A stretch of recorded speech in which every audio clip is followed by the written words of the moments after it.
5 लाख लोक सेदिन दिल्ली एकत्रित होते जातीय पताका उड़ाइबा किंतु सही समय जातीय पताका उड़ा जीव अगस्ट 15 तारिख सकाल 8:30 रे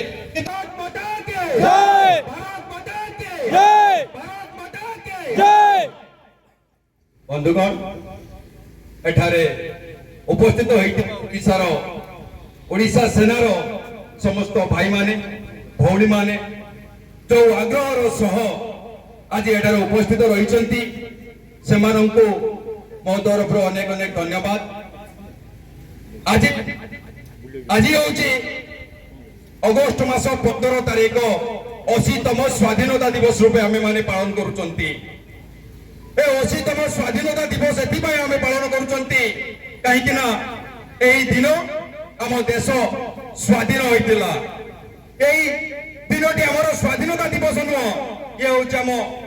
देशर एक गौरवर दिन आदर्शर दिन एवं गर्भर प्रतीक बा साहसर प्रतीक तेणु आम समस्ते अगस्ट मास 15 तारिख में स्वाधीनता दिवस पालन करुँच कहीं जो मैंने भी आमको स्वाधीनता देते से आम टिके मन पकाउछंती आपण माने जानिछंती अगस्ट 1947 मसीहा अगस्ट मास 14 तारिख दिन आम देश स्वाधीन होइतला बा ब्रिटिश माने आम देश रु छाड़ी की जाइतिले किंतु ता पूर्वरु आमको मुगल माने शासन करथिले तांको पूर्वरु पोर्तुगीज माने शासन करथिले ता पूर्वरु मुसलमान माने शासन करथिले किंतु ब्रिटिश शासन जेतेबेले आम कबल हटि गला तो सेतेबेले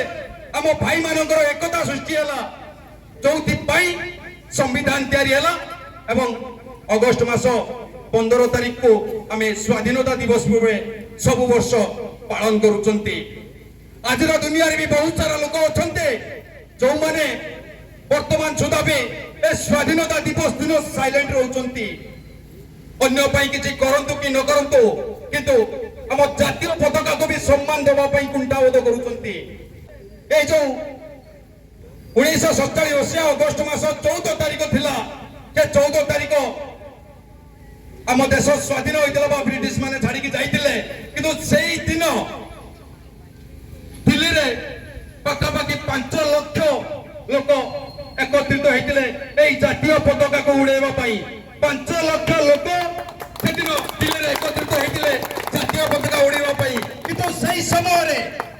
जातीय पताका उड़ा जीव अगस्ट 15 तारिख सकाल 8:30 रे किंतु 14 तारिख दिन देशर गुण अनुगुण से पहुंची पहुंचवा मात्रे के राति जाक वर्षा सकाळे कौन वर्षा नथिला किंतु राति जाक 5 लाख लोक उदा है भिजिक से माने जातीय पताका को उत्तोलन करबा पई से 8:30 समय जाय से माने अपेक्षा करथिले किंतु आज दुनिया रे आज जो भाई माने वर्तमान